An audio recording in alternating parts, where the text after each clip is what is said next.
Hello, my name is Kai, and today I'm going to be predicting the entire Premier League table. But before I get into it, it'd be great if you could like the video, comment down below, subscribe to the channel, and follow me on Twitter. Now, what I'd like to say is that in this video, I'm not just going to go ahead and only predict the 1 through 20. I'm going to go through the goal scorers, as in like who's going to be the top scorer, the top assister. I'm going to look at who I think is going to win each of the cup competitions. And additionally, I'll probably do another one of these once the transfer window closes, and maybe another one midway through the season around the time the winter transfer window closes. But with that being said, let's get into who I think is going to finish 20th in the Premier League, and that is none other than Burnley. Now, you might think that this is a little harsh. Burnley have come up, they had one of the best defenses in the championship, but I think if you go ahead and you look at their signings, it's not as great as you would think it is. Yeah, sure, you bring in Leslie Ugochukwu, who's a great defensive midfielder. Armando Broja, not the most inspiring striker. Your wingers are going to be Marcus Edwards and Jaden Anthony. Is that really enough? I do like Kvindelici Hartman. Sure, Kyle Walker, Axel Tuanzebe. Yeah, Martin Dubrav as your starting goalkeeper. Sure. But you lose James Trafford. You lose CJ Egan-Riley. I think there's a chance that they lose a Steve, but I don't think it's going to happen, but it might. Of course, you're losing Josh Brownhill. I think there's a lot of overturning happening in that team. Jacob Larson, not a particularly inspiring player. Zion Fleming, not a particularly inspiring player. Realistically, this team is going to struggle. They have one of the worst managers in the league in Scott Parker, who I don't rate at all. Ultimately, I think this is going to be a hard season for them. They're going to finish 20th. And yeah, I don't think we're looking at like Derby level points totals. I think they'll be able to get a lot of draws throughout the season and maybe scrape a winner or two against another relegation contender. I think Scott Parker should be sacked, but I guess there's a chance that he somehow skates by, which would be farcical. In at number 19, I have Leeds United. Now, what I want to say about Leeds is that I genuinely like this team. I think that of the newly promoted sides, Leeds has the best squad going into it. I mean, Sunderland was effectively a team of children. You had Burnley, which is basically a team that skated by playing defensive football, which I always think is a struggle, to then come into the Prem and replicate it. Leeds had a lot of players out on loan. They had players who you would think are good enough. But if we actually go ahead and look at their squad and look at the players they've signed, I quite like Anton Stach, quite like them signing Sean Longstaff. Gabriel Goodmanson's a decent player. Sebastian Bornau, Lucas Nmecha, who would have been a great signing years ago, but he can barely stay fit. Of course, they have Jack Harrison back at the club after being on loan at Everton. Yacabillo, Lucas Perry. Perry's a good goalkeeper. You would think that they should stay up, but I think the main caveats are Daniel Farke, which, yeah, people will say that, oh, Farke never had a chance at Norwich, but if anyone watched him at Gladbach, and I know Gladbach's kind of a shit show, he didn't do particularly well there either. So I doubt that he'll stay, and I would honestly mark Farke to be the first person sacked. In terms of players they've lost, I mean, you can't just go ahead and lose the likes of like Maximilian Vober, Junior Firpo, Rasmus Christensen. Of course, Manor Solomon's back at Tottenham. They don't have him anymore. There's a decent amount of turnover in this squad, a lot of injury-prone players. And of course, there are players I rate. I think their pivot will be nice if it's Stack and Longstaff. Left back will probably be fine. Their attack's going to struggle if your main goal threat is Lucas Nmecha. I heard there were talks about them potentially getting Dominic Calvert-Lewin. Again, I don't see how this is going to help them. They're going to struggle on the wings. They're also going to struggle to score goals. Ultimately, I think that they don't have it in them to stay in the league, and they will also get relegated. Next up on the list is the most rogue pick that I'm going to have probably in this entire discussion, which is I'm earmarking West Ham to get relegated. I know they've had a really good preseason. I actually do rate Graham Potter as a coach. I think he's not as bad as people make him out to be. But ultimately, what I see the struggling in is how are West Ham going to score goals? These are the questions that I always ask of these types of teams. Of course, you go ahead and you bring in the likes of Mads Hermansen to be your new goalkeeper, right? They are bolstering that defensive line because they permanently signed the likes of Jan-Claire Todibo. They signed Malik Diouf, who I think is going to be a great left back.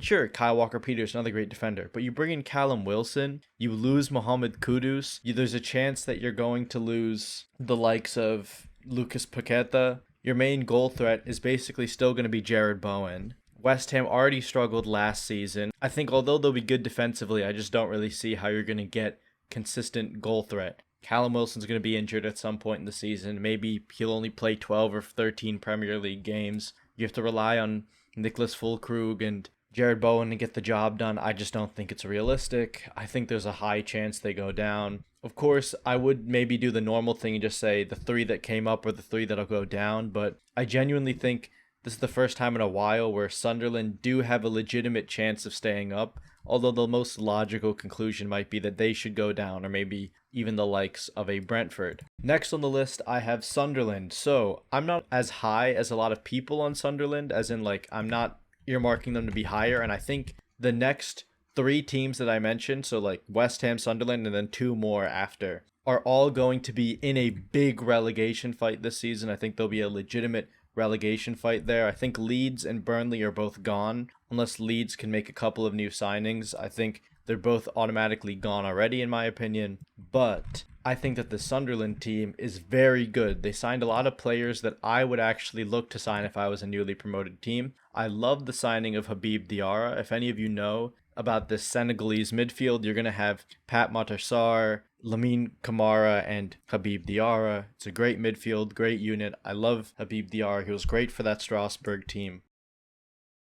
I think signing Simon Adingra is a high potential signing, even higher potential than the likes of Anthony Elanga. I think that if you can get him fit and firing, if you can get him consistently producing, he's going to be an elite player for Sunderland. Enzo Lefebvre, I really liked him at that Lorient team, which is why Regis Lebris, the former coach of that team, brought him in. I think he'll be great in that number 10 position. I think he'll translate well to the Prem. Maybe some questions over physicality, but I think he'll handle it. Chemsedine Talbi, Moroccan GOAT, Moroccan legend. I love this guy. Very good for that Club Brugge team. I'm excited to see him and Adingra terrorizing those wings with their pace. I think they fit very well into the Prem. Noah Siddiqui, Granit Xhaka, 2 other great defensive midfielders. I think if you want to look at for another Congolese midfielder, they should also be looking at Macau potentially as another signing. Some people are saying that this team's going to be screwed during AFCON, which I think is partially true. I mean, they even have Masuaku, Reynaldo Mandava,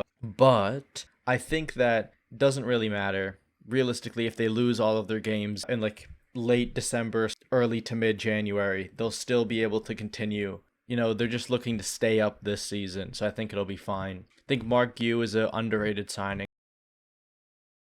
I think the biggest questions for Sunderland are their defense still, because Omar Alderete, I don't really rate him that much as a center back. They were linked to John Lukumi, I think. Lukumi, the guy who plays for Bologna. I really like him. I think he would be a good signing for them. I think in goalkeeper, you have Robin Roofs, who I think was one of the Netherlands under-21s goalkeepers, if I'm not mistaken. And they, of course, have Anthony Patterson. That could be a struggle for them. Potential struggle at right back, maybe. I know they have a Tri-Hume, but again, I'm not fully sure how that's going to work. So, of course, there are questions defensively, but I think offensively and in the midfield, I think they're solid, and I think they'll bring in a center back or 2 before the end of the window. So I see this season going great. And Joe Bellingham was insanely overrated as a player. He went for more money than Jude went for when he signed for Dortmund, I believe. And I think that's absolutely delusional. I think that was idiotic.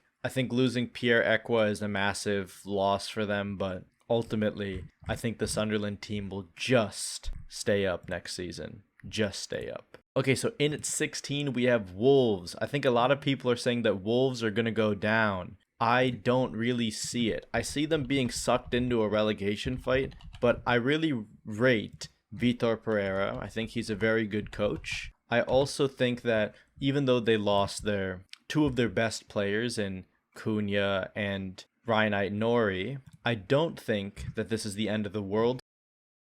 Keeping hold of the likes of Jorgen Strand Larsen is a great idea. I think it was great that they were able to pull it off. I really rate John Arias. I think he's going to struggle a bit with the physicality of the Prem, but ultimately I think he'll be fine. Fer Lopez, he looks exciting from comps that I've watched. I'm Curious to watch maybe some games of Celta to really see how well he's played. Maybe a couple more compilations or something to kind of get the gist of him as a player. But he looks exciting. Wolfie, which I think is a funny little player to sign. I think there's a high chance that he's good at left back. Again, some of the things that I've seen from Alkmaar, I really like that team from last season. So I genuinely have seen a decent amount of games of him already, and I think he would fit well. Obviously not as good as a Ait Nori, but I think ultimately Wolves will keep ticking. I think that even though they've lost some players, you lose Nelson Semedo, you lose these types of players, I think that they've replaced well. I think they have just enough to stay in the league. I think under Vitor Pereira, they'll stay up again. And I think even though they'll struggle, they'll be in a relegation fight, I think they will persevere. And I know what a lot of you may be thinking. Where is Brentford? Yeah, I have Brentford 15th. This could be one of my biggest blunders. Because, of course, you can't go ahead and get rid of your manager, who I thought was incredible in Thomas Frank. Get rid of your 2 top goal scorers in Johan Vissa and Brian Mbeumo. And then also get rid of your captain in Christian Norgard and think that you can just bring in Jordan Henderson and it'll work.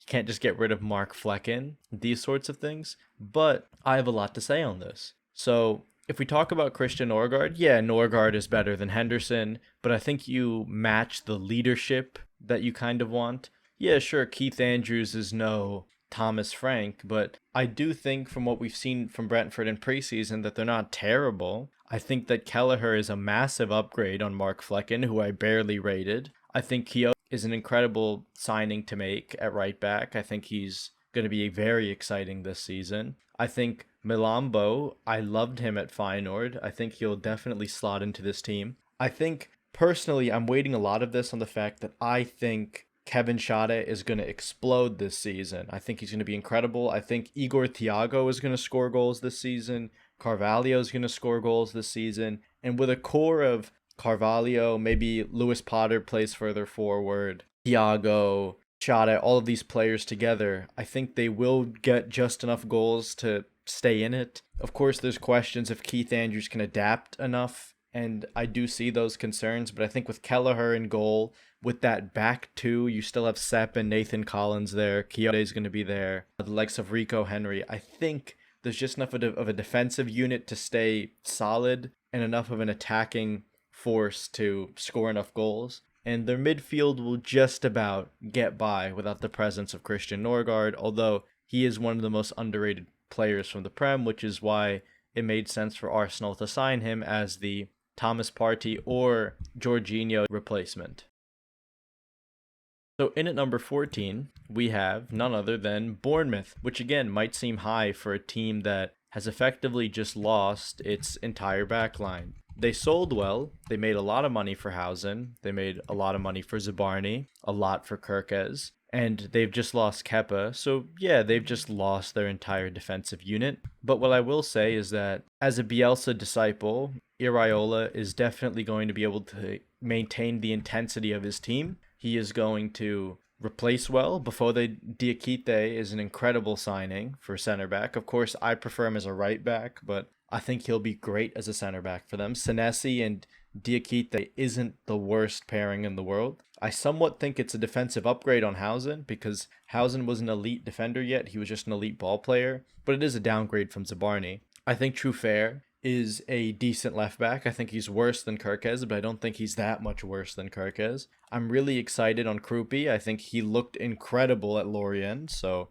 I'm excited for that. Philip Billing could potentially make his mark this season again, coming back from winning a league with Napoli. I think Petrovic is a massive upgrade on Kepa in terms of goalkeeping. So as a unit, their defense isn't that much worse, considerably.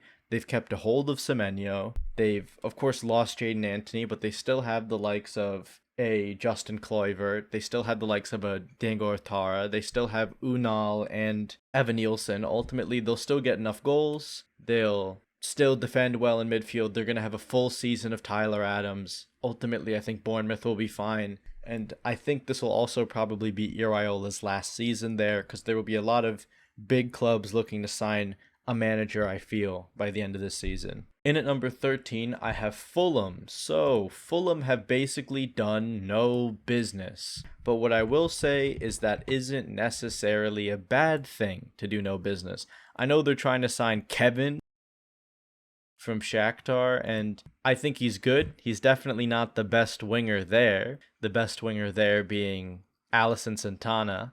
But I do think that if they get that over the line, great for them. They haven't really lost anyone. Like, they lost Carlos Vinicius, who barely plays. Reece Nelson barely played. And they lost Willian again. Ultimately, I don't think it matters. I think Fulham are just going to keep on ticking. Marco Silva's a solid coach. He could potentially also leave at the end of the season. And I just think Fulham are going to be really boring and finish in 13th. In 12th, I have Crystal Palace. The reason I have Crystal Palace here is I think they lose Eze and Guehi for sure this summer. Honestly, I do think that they'll sign well. I think they'll probably sign Elliott or Ben Doak or some other attacker. I wanted Evan Gessan to go there before he decided to go to Aston Villa. But look, they're going to keep ticking. I'm really excited for Romain Esse this season. I haven't done a breakthrough player in my whole discussion here, but if I was to choose one, it's Romain Esse. I really, really liked him at Millwall. I thought he didn't get enough playing time last season, and I definitely think he's going to get a lot this season. I rate Borna Sosa. He really fits as a Glasner fullback, left back. He might displace Tyreek Mitchell by the end of the season. Of course, Odsonne Edouard's back from his loan at Leicester. Ultimately, I think that they will sign players if they lose players, and I do think they are going to lose some players. They're going to lose Eze, replace him with someone.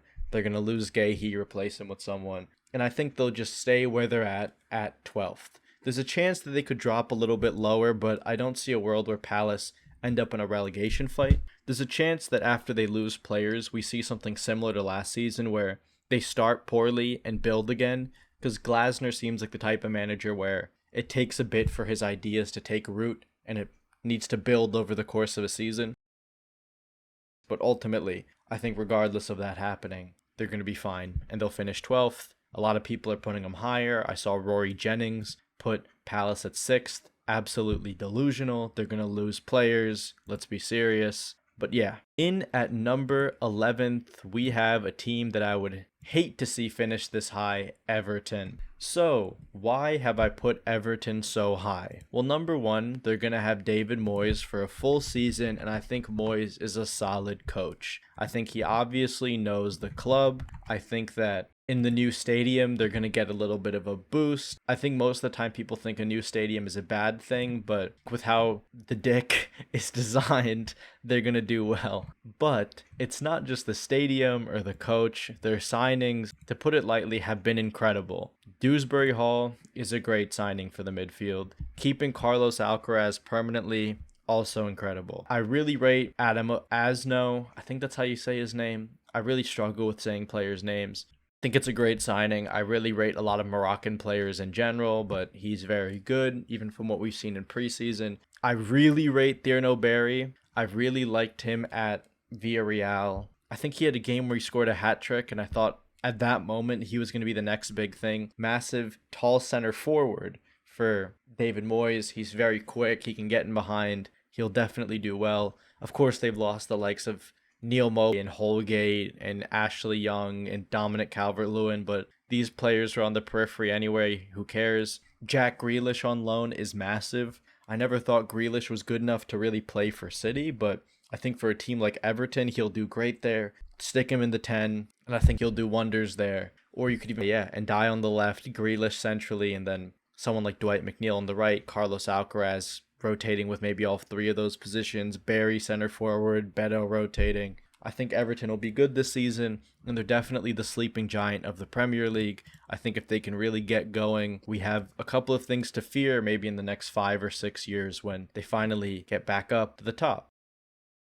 In at number 10, I have United. You might have been worrying, where is Man United? How high must they be? Well, this is where I've effectively chosen to put them, and I have a couple of reasons for this. I think a lot of it has to do with the fact that I still rate Ruben Amorim. I think a lot of people don't understand how terrible Man United really were last season in terms of just personnel, how the vibes were at the club, how difficult it is to play Amarim's style of football with the players he had, yeah, you could expect him to be pragmatic, but that's what Ten Hag did, and when Ten Hag did it, he basically forgot how to play like he did at Ajax. So I think it was good that he stuck to his principles. I think Sesko and Buemo and Cunha is a great front three. I think it was insanely expensive. They overpaid for every player, but it's a great front three for Amarim. I think I can't put them anywhere higher than 10th. 10th is their ceiling because their midfield's terrible. I'm assuming they sign the likes of a Baliba or at least someone there, which is why I think I'm putting them 10th.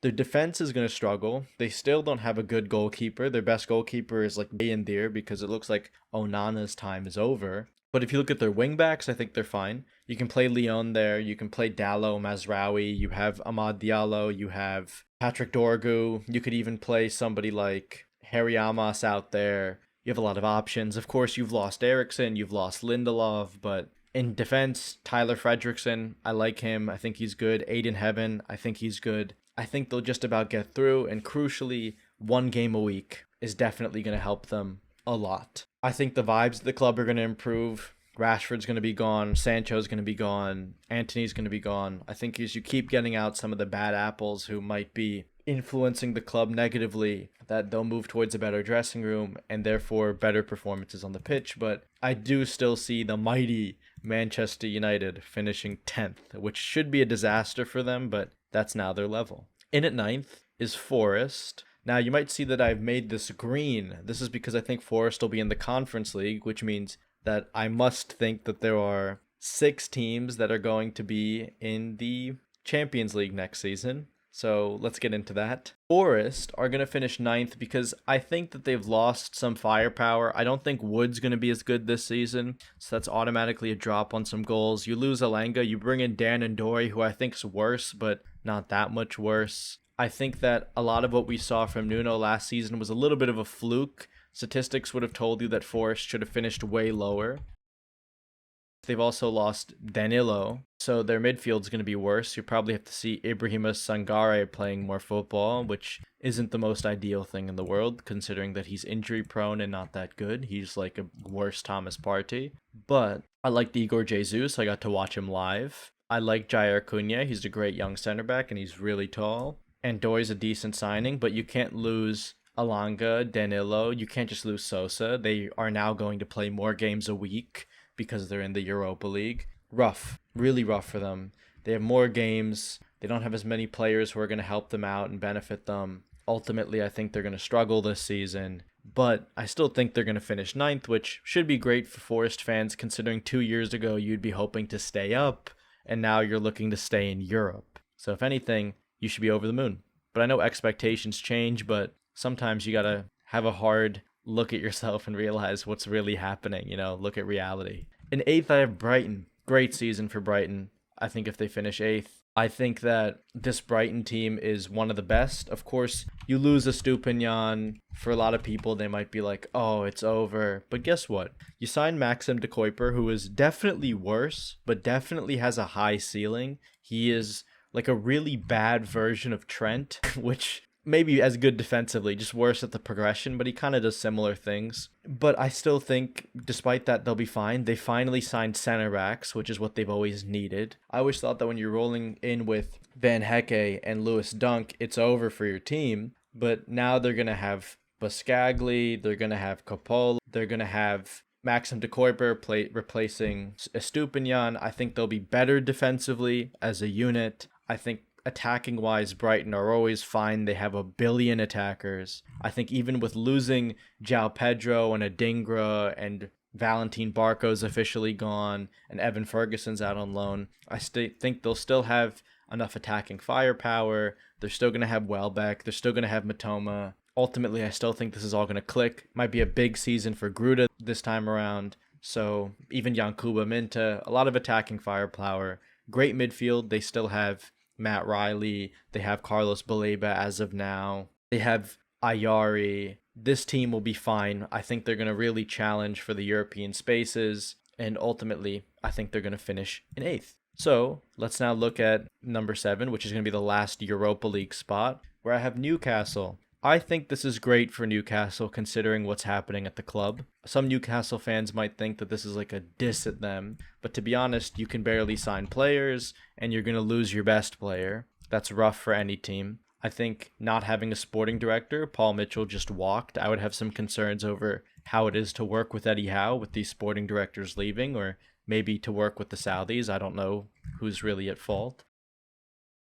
I think you'll replace well. I'm doing this on the assumption that I think you're actually going to get Yohan Wissa, but I'm also doing it on the assumption that you lose Alexander Isak. Elanga's a great signing, automatically your best winger, better than Gordon, better than Barnes, better than Jacob Murphy. He will do well for you. I think he fits Eddie Howe's system. Malik Thiaw alongside Sven Botman sounds great to me. It's a better defensive unit. You'll have a full season of Hall, Botman, Thiaw, and Tino Livramento. To me, that sounds like an incredible back line. I hope Ramsdale's not your starting goalkeeper. I think Pope will displace him because Pope is better than him. But realistically, you should have gone for a more top-class goalkeeper. I like the Trafford move, but it didn't happen. I think you could have gone for a lot of the other goalkeepers that are in and around Europe, but ultimately, I think your defensive unit's better. In midfield, I think if you are getting Jacob Ramsey, a midfield of Bruno, Tonali, and Ramsey is incredible, displaces Joe Linton, and you get a much better creator and goal scorer in midfield. The attack's worse, but I think Vissa, Gordon, and Elanga is a good front three. You have Barnes coming off the bench. You have Jacob Murphy coming off the bench. You have depth for sure. Losing Callum Wilson sucks, but he never played. Same with Sean Longstaff. It's fine. Lloyd Kelly, great for stealing that money for him because Lloyd Kelly is shit. Ultimately, though, I think you're going to struggle, but I think it'll be fine. Again, you're playing 2 games a week. It's going to be rough for Newcastle in the Champions League. You're going to drop, but dropping down to the Europa League for a season is much better than dropping out of Europe, in my opinion. So keep going. I think you guys will be fine. And hopefully you can use Isak as your Coutinho moment and spend a lot of money to build a legitimately good team that can contend for the league. Now we get to the Champions League spaces, which you might be questioning because only 5th should get a Champions League spot, but I actually think that Villa are going to win the Europa League because their coach is Unai Emery. You might think that I'm putting Villa way too high, and I would understand that, but I really like Villa's team. I think their squad depth is great. I really rate the signing of Evan Gessan because he can play everywhere across the front three.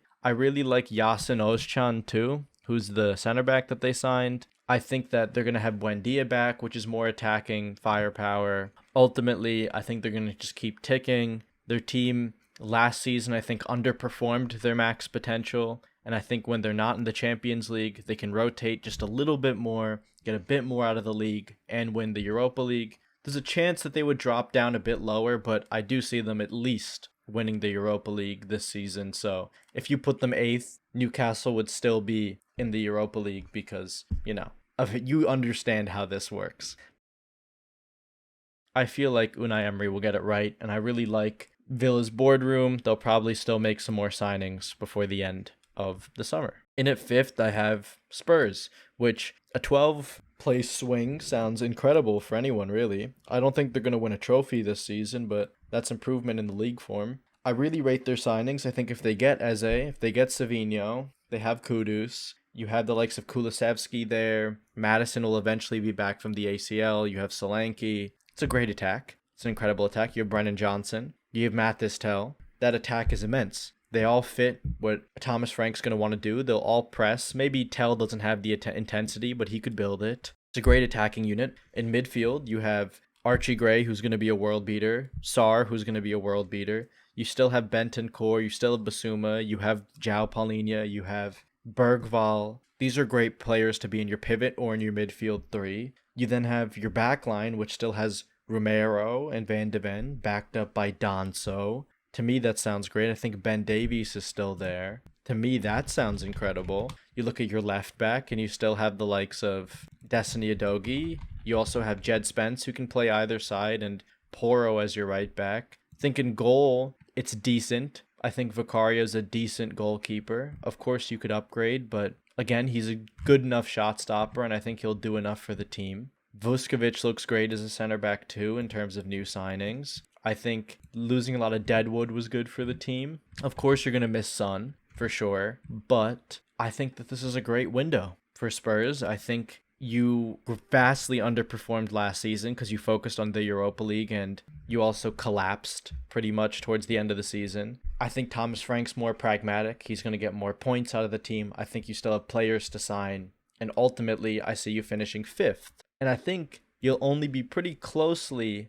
behind Chelsea, who I have finishing in fourth. I would have put Chelsea higher. The problem is that they don't have any defenders and their goalkeeper is terrible. Look, Chelsea going forward, yeah, this Chelsea team, there's not many questions to ask. You've signed Liam Delap, you've signed João Pedro, yes, you've signed Estevao now, yes, you've signed Jamie Bino Gittins. That sounds great for any attack. You still have Pedro Neto, you got rid of Madueke, sure, but brought in all these attackers, right? We're able to somehow offload João Felix. You sold a bunch of other players. Chelsea always sell well. Your midfield, yeah, you still have Andre Santos, you have Dario Suego, you have Caicedo, you have Lavia, you have Enzo. Great midfield, great attack. Let's talk about that back line. You have Hato and Cucurella as your left backs. You have Gusto and Reece James as your right back. Center backs, you're fucked. Quite simply, you're fucked because you're not going to sign another center back. You have so many. You have Anselmo and Disasi and Badiashile and Vega and Chalaba and Fofana. And I know a lot of these guys at best are mid-table or like Joe Gomez now level center backs. But you're not going to sign somebody when you have that many on the books. And Levi Colwill's ACL means that you're not going to be able to really do anything, which sucks. But I think Chelsea are actually setting themselves up to be a very good team in 2 years' time. Once a lot of these young players age a bit and maybe you sign a elite center back and potentially one of your goalkeepers like Slonina or Penders develops enough to overtake Robert Sanchez and Flip Jorgensen. Of course, you're champions of the world. Not like it means much considering that two of the best teams in the world in Barca and Liverpool weren't even there. So what can you really say about being champions of the world, you know? But I think this is still a good season for Chelsea. Continuity. And at third, I have Arsenal. I really struggled with separating Arsenal and Man City, but I think the reason I'm putting Arsenal third is because I think that this team is too far in the past now. I think if you look at how the league's going, threatened behind fullbacks, more aggressive, less negative, Arteta's not that. Arteta and Yahoo really is just another Tony Pulis. He plays too defensive football. You're starting with four center backs in your back four probably. In Calafiori, Saliba, Gabriel, and Timber. I think if you do end up playing Lewis Skelly, he'll invert into midfield, and then Madueke will drift wide to be the width on the left-hand side, because Madueke is your left winger. I think Victor Gyökeres is your center forward. You have Saka on the right. He's going to get backed up by the likes of Max Dowman and Nwaneri, because they're also going to be backing up Martin Odegaard. I think your midfield's better. Rice will be an 8. Zubimendi is your 6. Odegaard is your 10/8. It's good, but I just don't think it's positive enough to really score goals and do well enough. I think defensively you'll be fine, but I don't think you're going to be able to create enough chances in attack. And I know you created a lot, but it was set pieces, it was whipped in crosses. It looks too devoid of ideas. And I think if you were to sack Arteta, you'd have the opportunity to win the league, but I think now it's just stalling. And also, don't get me wrong, I really like the signings of Norgard. Kepa's a good backup. Mosquera's a great player. I rate Gyökeres. I love Zubimendi. Madueke's not as bad as people think, but I think the problem is the manager, and ultimately they will fall short and not win a trophy again this season. And now we go to the final two. So, City number 2, Liverpool number 1. Let's talk about it. So, Man City. I don't think that the City team is particularly good. I think Pep Linders is a terrible assistant, and you can already see the Lindersification of Pep's team. But I do think that they've improved. I do think that Ryan Aït-Nouri is a great signing. I do think that Tijani Reinders is a great signing. I think him in midfield alongside Rodri is good balance. I think as long as you can still get Tijani Reinders box crashing, this is going to work out well for Man City. But I don't really rate Ryan Cherky. I think if they sign Donnarumma and they lose Ederson, it's going to struggle a little bit because Donnarumma's not particularly good with his feet, and Trafford also isn't particularly developed enough yet. I don't think that's necessarily the best move. I think losing Jack Grealish isn't going to matter. Losing Jan Kuto isn't going to matter. De Bruyne was already on the come down, but they haven't really replaced him in attack. I think they'll still probably sign a midfielder or two, maybe another attacker, defender. I think they're still going to be in the market until the end. I think they'll still improve. I still trust City's board. I do worry about Guardiola having too much control over signings, ruining City the same way that ruined Liverpool towards the back end of the Klopp era. But I do think that they have improved overall and ultimately are going to finish second. In terms of Liverpool, I think that you already know a decent amount about what I think about this team. I only talk about Liverpool all the time. I think our signings have been great. We signed Milos Kerkez. We've signed Jeremy Frimpong, Florian Wirtz, Hugo Ekitike, Armin Pesci, Georgi Mamashvili, Freddie Woodman. We signed players. We've sold well, sold Lucho, sold Darwin, Kelleher, Trent, Kwanzaa, Morton, even the likes of Nat Phillips, Yaros, and Davies out on loan. I think we'll probably still sell Elliott. We'll still probably maybe sell Chiesa, potentially Doak. But I think we're also going to bring in players. I think Isak will join. A versatile winger could join. It could even be Barcola, which would be insane. Obviously, we've signed Leone at this point. We got the here we go. We've looking to sign Mark Gahey. We're improving the defensive unit. I think our biggest problem is the midfield, and to anyone who thinks the solution is James McConnell, that the solution is Stefan Bajcetic, that the solution is Trey and Yoni, they're all wrong. The solution is that you need to go out and sign a Baliba, go out and sign a Wharton, someone who can be the first receiver, who could play as a 6, out and out, or play as a hybrid 6-8. You got to look for these players, because otherwise I think, although we'll still win the Prem, I think that's more of a shoo-in. I think if you want to be challenging for the Champions League, you want number 7 alongside number 21. You need to sign a defensive midfielder, or at least an elite progressor from deep. Because if we don't do that, I think we're really going to struggle against the likes of PSG, the likes of Barcelona, maybe Bayern, although I don't really rate Company that highly. Maybe Real Madrid, but I don't rate Alonso that highly. I think our biggest contenders are going to be Paris Saint-Germain and Barcelona. But those are my predictions for the top 20. Now I want to just briefly go through some of the other, little important things that happen in the season. The first being, I think the top scorer is just going to be Haaland. I don't really see it being anyone else. I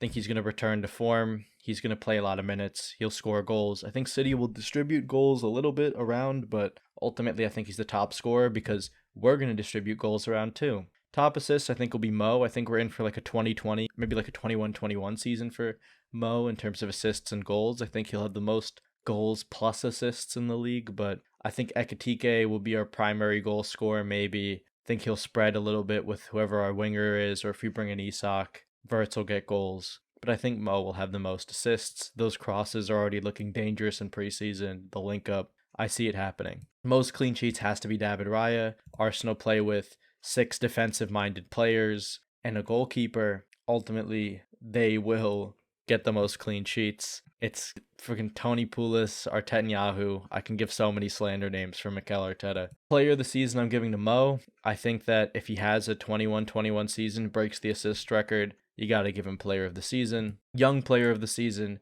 I think, has to be Florian Wirtz. I've recently learned that any under 23 player can win young player of the season. So in that case, Flo, it's yours. I think he'll definitely win it. At least he should win it. Manager of the season, if he wins the league, I think you got to give him manager of the season. I think if Rija Labrie stays up with Sunderland and they finish top half or something, somehow, you give it to him. But otherwise, I think it's pretty obviously going to be Arne. These are all the cup competitions. I think we win the Carabao Cup and the UCL. I just kind of feel it. I feel us getting like a weird kind of treble. You might be like, you're expecting us to win the UCL. I got to back Liverpool to win it. No quad. I'm giving the FA Cup to Newcastle as consolation. I still want them to have a decent season. I think the Europa League will go to Villa because it's Unai Emery in Europe in the Europa League. I mean, come on, with a team named Villa. He only really lost when he had Arsenal, He's got Villa in the name, Villarreal, Sevilla, Aston Villa. Come on. He's got to win the Europa League. In terms of the Conference League, I think Palace would win it, which actually means that if we go back, I actually should have probably made